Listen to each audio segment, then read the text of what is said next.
Ladies and gentlemen, welcome back to the channel, and today we're going to be talking about Modern Warfare 2, specifically some leaks and rumors that are pertaining to Modern Warfare 2's multiplayer that came out a while ago, but we haven't really been hearing too much about it recently, and chances are we're going to hear a lot about it in the coming weeks and months, and it's definitely going to dictate how Modern Warfare 2 is perceived by the player base and how the game is going to be played, so let's go ahead and just jump right on into it. You may remember I made that video on Warzone 2. It was so weird being like the guy to leak Warzone 2 information, but I got lucky because an actual playtester from Modern Warfare 2 and Warzone 2 DM'd me and started talking to me and started like giving me information about what he saw with the game. Unfortunately, Activision apparently ended up figuring out who the guy was, and that's not too good, I suppose, but we ended up getting a lot of details there, and then more people started coming out, more leaks, more rumors ended up popping up, and one of the biggest things that we learned was that pro perks were going to be part, in some capacity, of Warzone 2 and Modern Warfare 2. Now, just for context here, like the last time we saw proper pro perks must have been, what, Modern Warfare 3? I think it might have actually been Modern Warfare 3. If you think about it, some of the most popular COD games of all time had pro perks. We had Modern Warfare 2, we had Black Ops 1, and Modern Warfare 3, all incredibly popular games, and pro perks were a feature. And I saw this Reddit thread right here asking what pro perks were, and it made me feel really old. So just for everyone's benefit, pro perks were a system back in the day where you would equip a perk, and then based on what perks you were using, you would do certain challenges to get a better version of that perk later. I'm gonna make it up because my memory is kind of fuzzy when it comes to certain things, but if you use Sleight of Hand, which was a perk that made it so you reloaded faster, if you got 120 kills with Sleight of Hand equipped, you would get Sleight of Hand Pro, which would not only make it so you reload faster, but it would also make it so you aim down sights faster, right? Marathon Pro was an example where you use Marathon, it makes it so you have unlimited sprint, right? That's pretty good. And if you run 26 miles collectively while using Marathon, you would eventually unlock Marathon Pro, which would not only make you run with unlimited sprint, but it would also make it so you mantled over walls and things like that faster. Stopping Power would allow you to do extra damage with your bullets. That's why it ended up getting removed from the franchise, because it was kind of a crutch perk that everyone would use. But Stopping Power would make it so your gun's bullets did more damage, and after you got whatever amount of kills to get Stopping Power Pro, your gun would also do extra damage to kill streaks, so on and so forth, right? It was basically just getting an extra addition to your perk, and you would get that by doing a specific challenge with that perk equipped, right? It was an extra layer of progression. This came out at a time where Call of Duty was going from just like a standard arcade shooter where you would just run around and just do whatever, to a game that had a lot of in-depth customization and RPG elements borrowed from games like World of Warcraft and other things like that. You know, they wanted to make it so not only were you leveling up yourself, but you were leveling up your guns. You were leveling up to unlock different attachments, you were unlocking different camos, you were getting better versions of the perks you were using, and the challenge system gave you different cosmetic rewards, and it was just like adding so much more progression to the game's multiplayer. But unfortunately, we haven't seen pro perks in a very long time. But why is that? I don't know. I really don't know. There's definitely a number of theories, and I talked about them in my History of Pro Perks video. There's a link to that down there in the description. I'm actually pretty proud of that video. It kind of like dives deep into the history of Pro Perks and why they were good and why they were bad and things like that. But in there, I talked about maybe one of the reasons why Activision decided to get rid of the Pro Perk system was it added a little bit of a barrier to entry for newer players, because newer players, like at their core, believe that the attachments they have and the perks they have determine how good they are as a COD player, which is partly true, but not necessarily true. I mean, really good players can do well with no perks, no attachments. We saw that back in Black Ops 2. Lots of people were doing stuff like that. But I wonder if that little bit of a barrier to entry, where somebody just starts out the game and then they get killed and they realize, well, how come I don't have Stopping Power Pro? Where's my Sleight of Hand Pro? You know, things like that.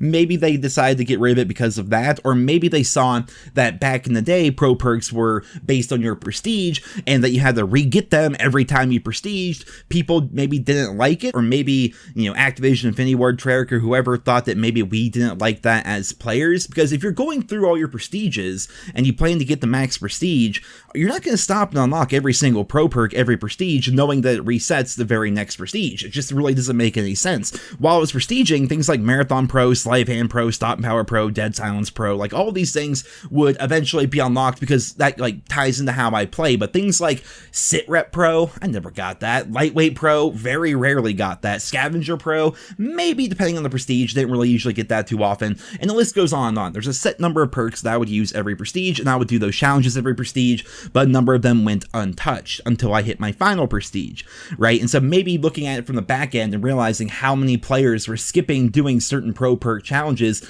maybe they just weren't thinking that we liked them. I really have no idea. I'm literally grasping at straws here. I don't know why they removed pro perks, but the leaks and the rumors are suggesting that we are going to be getting pro perks once again with Modern Warfare 2, and I have to wonder, how are they going to implement this system, if they do, and will it be based on this new seasonal prestige system? As of right now, we've gotten so many leaks and rumors about pretty much everything except for prestige, right? Over the past 3 years, we've had that stupid seasonal prestige system that I don't really think anybody likes. I'm sure there's a few of you watching this video that like seasonal prestige, but in general, seasonal prestige could be improved upon so much. I've discussed that in countless videos, but maybe one of the downsides to pro perks from previous years would go away if they keep seasonal prestige and they make it so you get your pro perk, and then once you unlock it, you just have it forever, because you're not going to be re-unlocking it every single prestige like you did say back in Modern Warfare 2.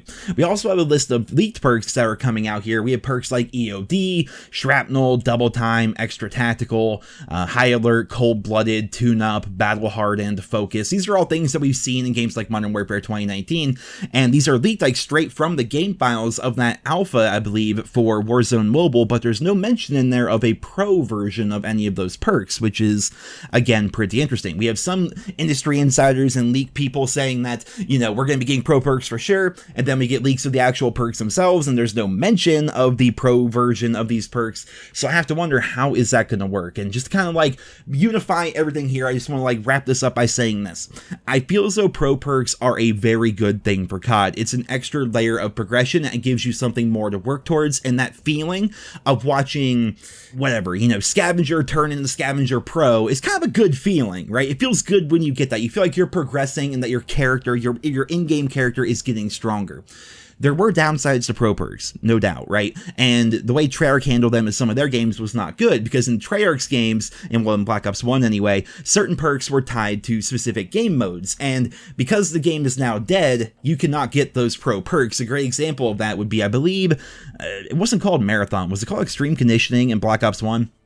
Either way, to get Extreme Conditioning Pro for Black Ops 1, you had to like run 10 miles, sure, you had to do one other thing, I forget, but one other challenge was like capture 5 flags and capture the flag, and at the time, that was actually pretty cool. I enjoyed going for all my pro perks once I got the 15th prestige. I enjoyed having to go plant bombs and search and destroy for Flag Checker Pro. I enjoyed having to capture flags and capture the flag for Extreme Conditioning Pro, and doing all the other game mode based challenges to unlock pro perks. That was a cool feeling, but it doesn't work at this day and age long term, because once the player base moves on, like they have from Black Ops 1, you can no longer get Extreme Conditioning Pro, because it's literally impossible to find a lobby for Capture the Flag in Black Ops 1 these days. You will never find anyone in that playlist. So there's definitely a lot they can do with pro perks. I feel as though they can actually add a lot to the game. I think it actually adds that extra layer of progression that fans want, because at the end of the day, right, we like content, we like being able to level up and play the game and enjoy the game and whatnot, but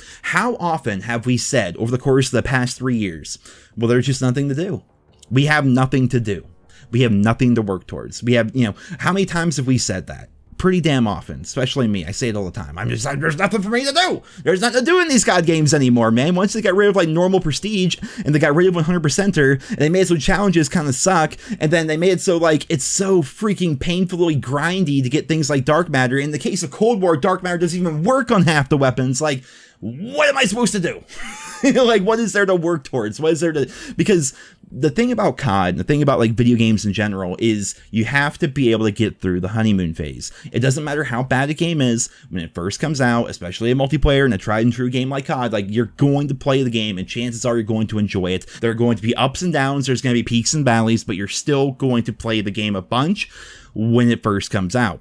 But then after you get through that honeymoon phase and you see the game for what it is, and you see the progression paths within the game, and you have to think to yourself, you have to make a decision, will I be playing this game long term? Well, part of the equation is the progression paths within the game. I do think that adding something like pro perks into the game not only gives you that sense of progression, but also makes it feel like you're making your character stronger. It gives you more ways to interact with the game, especially if they tie the challenges to specific game modes and things like that, because where it failed in Black Ops 1, it's not going to fail as badly in a game like Modern Warfare, because the game is going to be a 2-year game, it's going to be cross-platform, at the very least there's always going to be some modicum of a player base, and even if the game does completely die, a simple update will go through and just make it so that perk no longer is associated with Capture the Flag, for example, or Demolition, for example, going back to Black Ops 1. So I do hope to learn more about pro perks going forward. I do hope that the leaks and rumors are true, because I thought pro perks were a fantastic system back in the day.